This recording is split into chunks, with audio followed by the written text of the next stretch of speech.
I understand the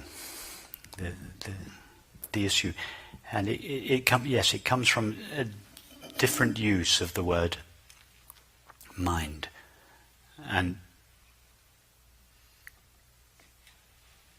sometimes we hear a phrase in the teaching, and I've used phrases like this in the past.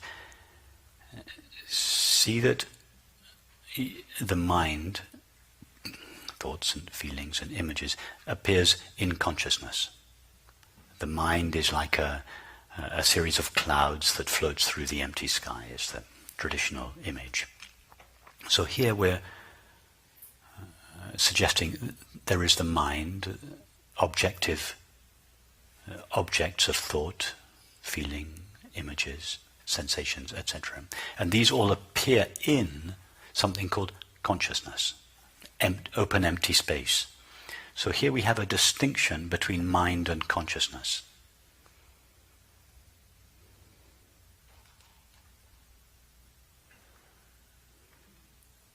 And that's a valid distinction to make in the early stages of the teaching.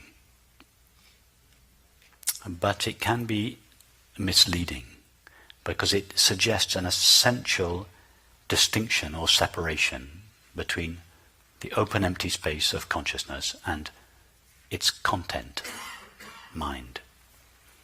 So as some of you who have been around a few years have noticed that I recently started using the word mind in a different way in order to try and collapse the distinction between consciousness and mind. So I would now define mind as the activity of consciousness. Not an entity in its own right appearing in consciousness, but the very activity of consciousness itself. In other words, there are not two elements here, one consciousness, two mind. There is just one substance present, consciousness, or this morning I referred to it as knowing. And the activity of that knowing gives rise to all our objective experience. So we could say mind is the activity of consciousness. We could also say that we could not even use two words, mind and consciousness. We could just say it's all mind, because all we know of experience is mind, but that the essential nature of mind, the continuous element that is present throughout all the mind's knowledge and experience, the essential, unconditioned, irreducible nature of mind is, we could call it mind itself with a capital M, the essential nature of mind, or original mind. Now, by calling it mind, we're not making a distinction between the essential nature of mind, unconditioned knowing, and its modulations, thoughts, sensations, and perceptions.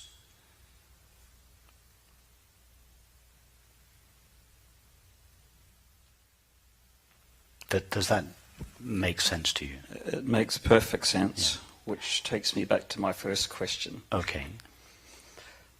That awareness, or knowing, doesn't need mind to be aware of itself. But the thing is, you haven't understood what I've said. Because when you say,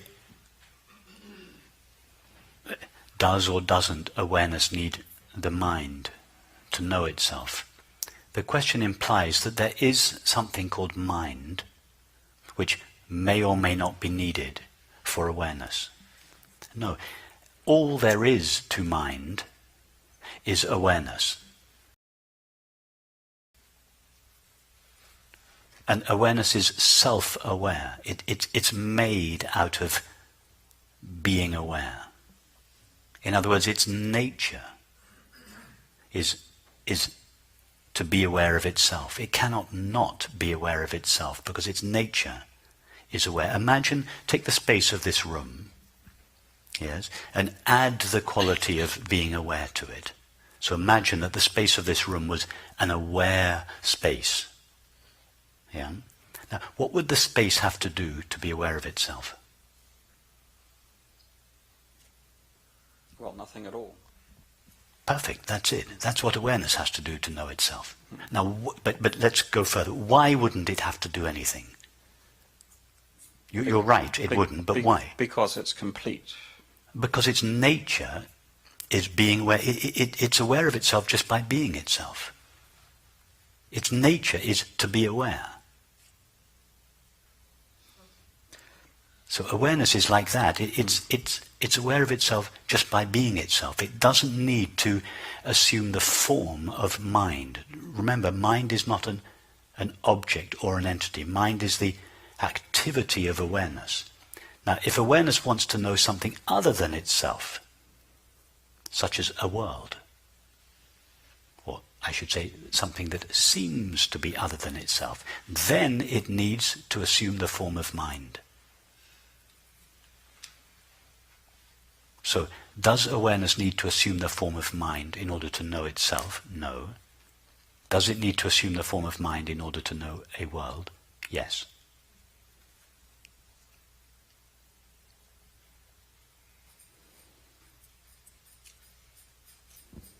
I was happier with my previous understanding, but I'm willing to give this a bit of Your ear. previous understanding was that awareness needed the mind to know itself? No. I felt great relief when it didn't. Okay. It took a lot of What is the difference between your previous understanding Well, and it what took a lot of personal responsibility off me. It wasn't my job to go observing the world on behalf of awareness, and I was taking that responsibility very seriously. No, but you, by which I mean your mind, yes? Because Yes. all you know is your mind. Look around you now. Do you ever experience anything other than the contents of your own mind? Of course not. Yeah, okay, so you are not an entity in your own right. You are the agency. You, your mind, your finite mind, are the agency through which consciousness knows the world. I think this is time for Mary and Jane, isn't it? Some of you know Mary and Jane already, but bear with me. Because this metaphor, yet another metaphor, sorry if I'm giving you so many metaphors, but metaphors are so powerful, their explanatory power is so much stronger than words. So this is a metaphor which I feel has almost more explanatory power than any other metaphor, including the screen and the image. So Mary falls asleep in Burlingame, and she dreams that she is Jane on the streets of London. So remember, the entire dream of Jane and the streets of London takes place in Mary's mind. Yes? Now, Mary in Burlingame cannot know the streets of London. She can only know her own mind. Mary is a symbol for infinite consciousness in this metaphor. But if Mary wants to know the streets of London, she has to fall asleep to the nature of her own mind, and she has to imagine that she is Jane. It is only from Jane's point of view that Mary can know the streets of London. So Mary freely overlooks the knowing of her own mind. Infinite consciousness freely overlooks the knowing of its own infinite being and assumes the form of Jane. Consciousness assumes the form of the finite mind, from whose point of view it can know a world. In other words, by becoming the finite mind, consciousness seems to become a separate subject of experience, from whose point of view it knows a separate object or world.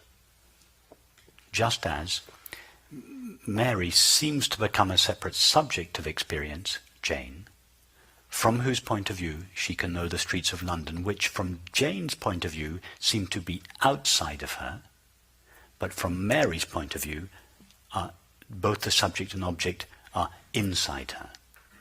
So from each of us now are Jane. Whatever your Christian name is, substitute Jane. Sorry, tell me your name again. Mark. Mark. So Mary has fallen asleep, and she has a gender change. She dreams that she's. I can be Mary. It'll be interesting. I'm open. No, you're not Mary. You are Mark. Mary is dreaming. Mary has fallen asleep in New York, and she's dreaming that she's Mark in Burlingame. This is a nightmare. So, Mark's mind is a limiting of Mary's mind. It is a temporary limitation of Mary's mind, which enables Mary to know Burlingame. So, from Mark's point of view, part of his experience, his thoughts and feelings, seem to take place on the inside of him, and another part of his experience, called the world, seems to take place outside of him. That is true from the point of view of Mark. Mark notices that when he closes his eyes, Burlingame disappears. When he opens his eyes again, Burlingame reappears. So Mark reasonably concludes that whatever it is that is knowing his experience, in other words, his mind, must live just behind his eyes. Every time he closes his eyes, the world disappears. So Mark thinks, my mind is looking out through my eyes at the world, therefore my mind must be contained in my head. But Mark's mind, and everything that seems to take place inside it, and everything that seems to take place outside of it, all take place in Mary's indivisible mind. Now substitute Mary for infinite consciousness. In indivisible infinite consciousness is freely assuming the form of each of our minds now.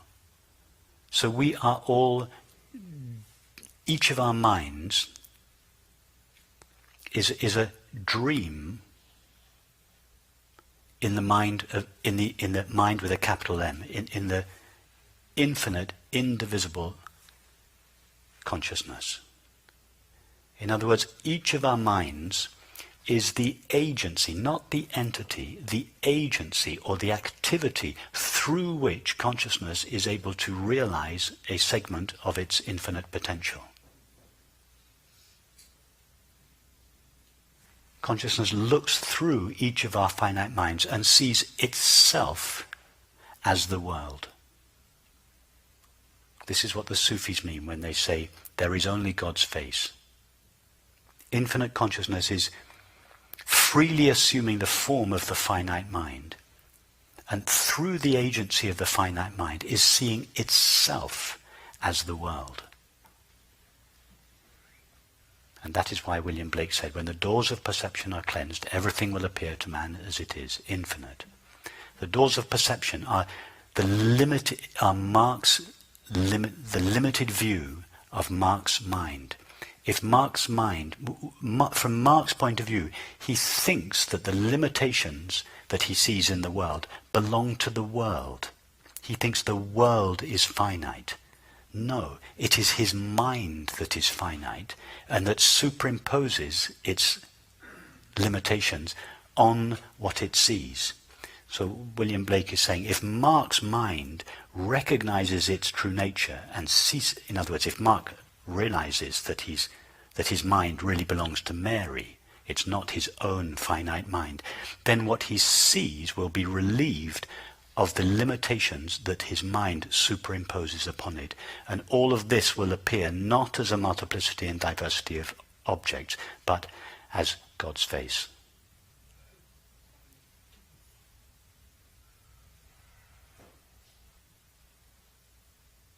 So each of our minds are like windows through which God sees itself as the world. And each of our minds realizes or actualizes a segment of God's infinite potential. God needs our mind to know itself as the world, but it doesn't need the mind to know itself as it is. It knows itself by being itself, through itself, as itself.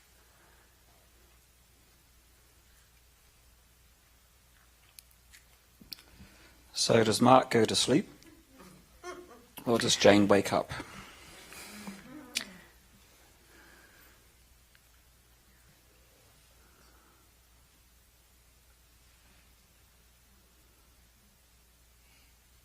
Let's say that Mark gets very sick. Let's go back to this previous example. Let's say that Mark gets very sick and he feels that he's going to die. Something about the imminence of Mark's death causes him to be less interested in objective experience. He's no longer so troubled by the world and his body because he's about to die. And the imminence of his death brings about this relaxation of Mark's mind.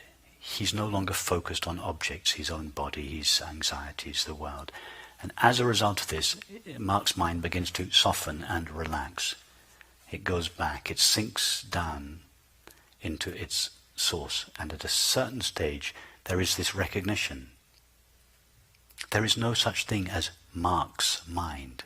The mind with which Mark seems to know his experience, the finite mind with which Mark seems to know his experience, is just a modulation of Mary's infinite mind. That is the experience of peace. Mark thinks, I experienced peace. No, the peace is Mary's nature. But the limitations of Mark's mind, due to the imminence of death, his mind has relaxed, it begins to lose its limitations, and it is revealed as Mary's infinite, inherently peaceful mind. That's what the experience of peace and happiness are. It is. It's the recognition that our minds are Mary's mind. Our finite minds are only modulations of infinite, indivisible, inherently peaceful consciousness. And certain experiences of the finite mind have the power to precipitate this recognition, and the imminence of death is one of them. That is why people like extreme sports, for instance. Because when we undertake extreme sports, the finite mind is voluntarily putting itself in a situation where it is faced with the fear of death.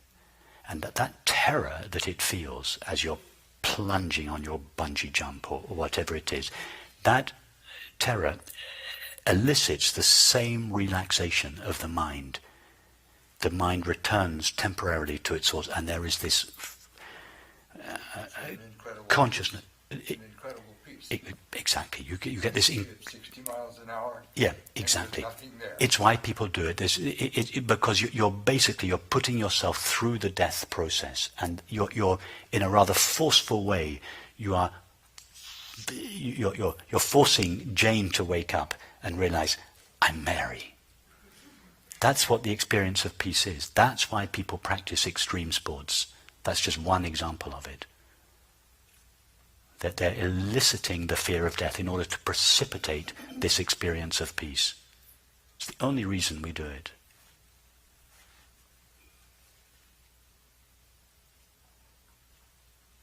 Meditation is exactly the same process. But safer. Yes. Yes. But what is the impulse? There are many examples of this.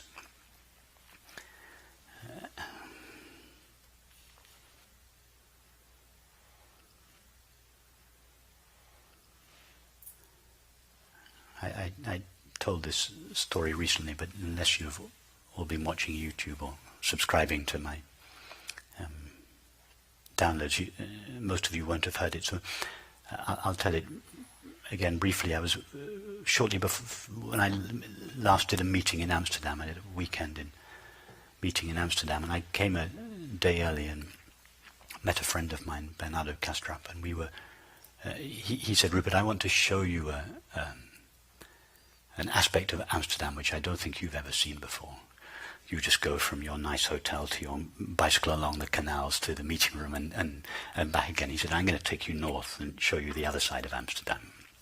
So we walked. It was King's Day, so there was a fair. And there was one of these bungee jumps. People, kids going up to the top, I don't know how high it was, probably, I don't know, 30, 40 meters, getting into this capsule, and then the capsule was just plummeting to the ground, but it was held on two pieces of rubber, so just before it hit the ground, whatever, 3 meters, they were catapulted back up again, and they went up and down like this. So they were precipitating the fear of death. They were checking that it was safe, but they were putting themselves as close to the death process as they could, precisely to elicit this rush of peace. So we went from there. We then walked on. There was a church. We went to a church, and there was a mass going on, and people were having mass, and it occurred to me that they were doing it for the same reason. In this case, they were surrendering themselves to God. But what they were really doing in surrendering everything to God was letting go of everything. Letting go of the anxieties, the concerns, the fears. In other words, they were doing this in order to access God's presence. The inherent peace of awareness in which we move and live and have our being. And then we walked on. We stopped at a cafe. We had a beer on the street, and there were lots of people. It was a sunny day. There were lots of people on the street, and I noticed again, you have your first sip of beer, you notice the effect that it has on the mind, and I thought, the reason that everybody is sitting here having a glass of beer is because with those first few sips there is this relaxation of the mind. Your troubles no longer seem so troublesome. Your problems are no longer so problematic. In other words, the first few sips of beer, you get this relaxation of the mind. As the mind relaxes, the peace in the background of the mind begins to shine. And so I noticed, as we were walking through Amsterdam, everyone is engaging in these different activities for the same reason. Anyway, we were walking around the circle, and then Bernard said to me, okay, we're now going to walk back through the red light district back to your hotel. So he took me through 2 or 3 of these streets. I'm sure none of you have ever been to the red light district in Amsterdam, so I'll describe them very, very, very briefly for you. These narrow streets with glass panes, glass doors, all the way along the street, with almost naked women in each cubicle with a glass front. Let's just say being very inviting and suggestive. And so we walked along, and we saw all these people, these men looking around, looking sheepish, and groups of men, and people going up to the door, and then the curtain closing. And we witnessed all of this, and I realized people are doing this. These guys are going to these prostitutes for exactly the same experience. Because there is a moment when they feel they lose themselves. And in that moment of completely losing themselves in the other, their anxieties, their fears, their concerns all disappear, and, surprise, surprise, the peace of awareness shines. And then the last stop on the way home, he took me to what's called a head shop, where in Amsterdam they sell all kinds of substances. And again, same thing. Why do people take these substances? Because the object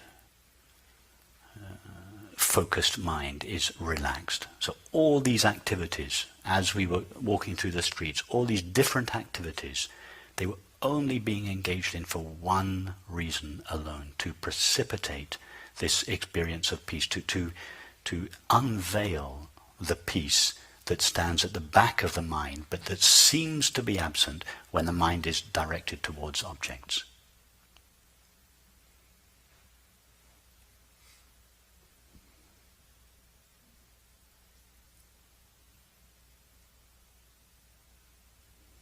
So this peace in the background of the mind is the essential nature of the mind. It's not another substance. It is the essential, irreducible, undisappearable nature of mind.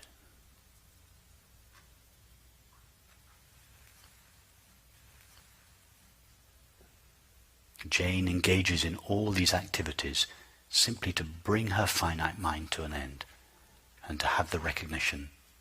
It's Mary's recognition, because Mary is the only one present in Jane's mind. For Mary to recognize herself again. Oh, I'm Mary. I've woken up from the dream of separation. The only reason Jane engages in each of these activities is for Mary to recognize her mind again, the nature of her mind.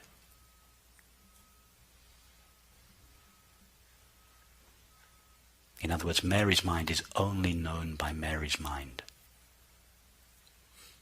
That is why the Sufis say, I knew my Lord through my Lord.